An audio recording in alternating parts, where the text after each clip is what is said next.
안녕하세요. 흑수저가 부자가 되는 스토리 흑부스입니다. 오늘은 TQQQ, 테슬라, 비트코인, 엔비디아 4가지 종목을 가지고 왔습니다. 공통점이 보이시나요? 미친 상승력을 가지고 있는 4가지 종목입니다. 미친 변동성도 같이 가지고 있습니다. 이 4가지 종목 말고도 삼슬라, FNGU, SOXL 등등 이런 것들도 있겠지만 저는 이 3가지는 아직 관심이 많지는 않습니다. 제가 관심 있는 4가지 종목 가지고 이야기해 보겠습니다. 일단 차트를 한번 보겠습니다. 노란색이 비트코인, 빨간색이 테슬라, 보라색이 TQQQ, 파란색이 엔비디아입니다. 2010년으로 돌아간다면 비트코인의 수익률은 천하무적입니다. 그 어떤 자산도 비트코인을 이길 수 없습니다. 시간이 흘러 몇 년만 지나도 비트코인의 수익률은 다른 자산들과 같이 비스무리하게 흘러가게 됩니다. 비트코인이 너무 많이 올라서이긴 하지만 아직도 먹을 게 있는 것 같기는 합니다. 2015년으로 가면 비트코인이 수익률이 가장 좋고 2018년으로 가면 테슬라가 수익률이 가장 좋습니다. 2021년으로 가면 엔비디아가 수익률이 가장 좋습니다. 이처럼 언제 투자했는지에 따라 수익률이 각각 천차만별인데요. TQQQ도 엄청나게 오른 종목임에도 이 3가지 종목에 비교하니까 가장 낮은 수익률을 보입니다.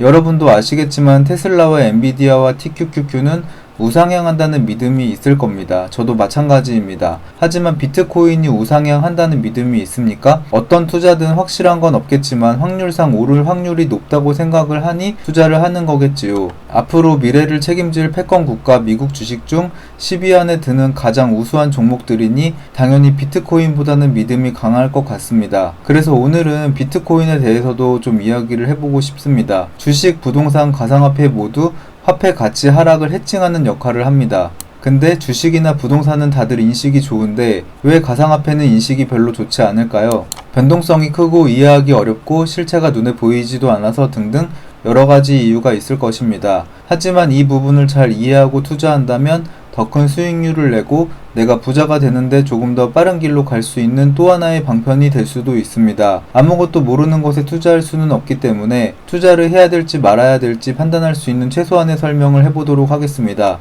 돈이 뭔지부터 이야기를 하겠습니다. 돈은 가치의 교환 및 저장을 위한 도구입니다. 현재 사람들은 종이로 만든 화폐를 가치가 있다고 여기고 믿고 열심히 일해서 화폐를 벌어 물건을 사고 살아갑니다. 만약 사람들이 화폐의 가치가 없다고 여긴다면 아무도 일을 하려고 하지 않을 겁니다. 사람들은 왜 화폐의 가치가 있다고 믿는 걸까요? 이미 정부와 은행과 세계 모든 기구들이 전부 약속을 했기 때문입니다. 화폐로 모든 거래를 할 수 있게끔 믿음을 심어주었습니다. 이것이 바로 신용입니다. 화폐가 나오기 전에는 금으로 거래를 했습니다. 금으로 거래하기 불편해서 화폐로 바꾼 거죠. 왜 하필 금을 돈으로 여긴 걸까요? 자원이 한정적이고 구하기도 어렵기 때문입니다. 금은 쉽게 구할 수 없고 깊숙한 광에서 어렵게 캐야 되는데 그것을 얻기 위해서는 많은 시간과 노력과 에너지가 들어갑니다. 그 과정은 모두에게 공평합니다. 그래서 사람들은 동서양을 막론하고 모두 금의 가치를 부여했습니다. 사람들은 금으로 거래하기 불편해서 금 세공업자에게 금을 맡기고 보관증으로 거래를 했는데요. 금 보관증이 달러로 바뀌게 됩니다. 1971년 이전에는 달러를 가지고 가면 금으로 바꿔줬지만 1971년 이후에는 달러를 가지고 가도 금으로 바꿔주지 않습니다. 하지만 사람들은 이미 미국 패권에 익숙해졌습니다. 다른 기득권 국가들도 달리 방도가 없어서 달러를 돈으로 인정했습니다. 어떤 존재가 돈이 되려면 3가지 조건을 충족해야 합니다. 1. 발행 수량이 제한이 되어야 한다. 2. 복제나 위변조가 불가능해야 한다. 3. 이동 및 저장이 간편해야 한다. 금이나 화폐는 이 3가지 조건을 모두 충족시키지 못합니다. 2008년 경제위기 때 2020년 코로나 때 미국은 달러를 엄청나게 찍어냈습니다. 달러를 찍어내면 가장 큰 수혜는 미국이 누리지만 다른 나라는 이 부담을 공통으로 가지고 갑니다. 현재 화폐 체제는 불완전하고 불공정합니다. 그걸 저격해서 나온 게 바로 비트코인입니다. 비트코인이 나오기 전 여러가지 사이버 머니가 있었지만 이 사이버 머니 역시 사람이 컨트롤 C, 컨트롤 V 하면 바로 복제가 가능하게 됩니다. 이런 문제를 해결한 것이 바로 블록체인입니다. 블록체인을 이용한 최초의 화폐가 바로 비트코인이 됩니다. 블록체인이라는 건 전 세계 컴퓨터 노드로 연결해서 각자 비트코인 프로그램을 실행하는 건데요. 각 노드들이 코인의 발행 전송을 기록합니다.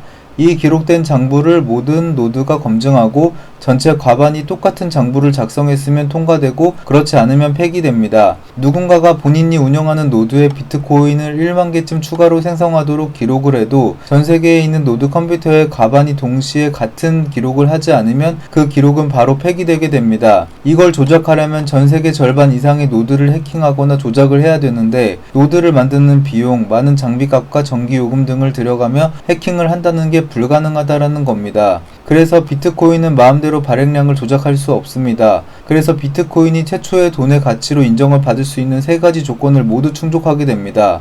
1. 발행 수량이 제한이 되어야 한다. 2. 복제나 위변조가 불가능해야 한다.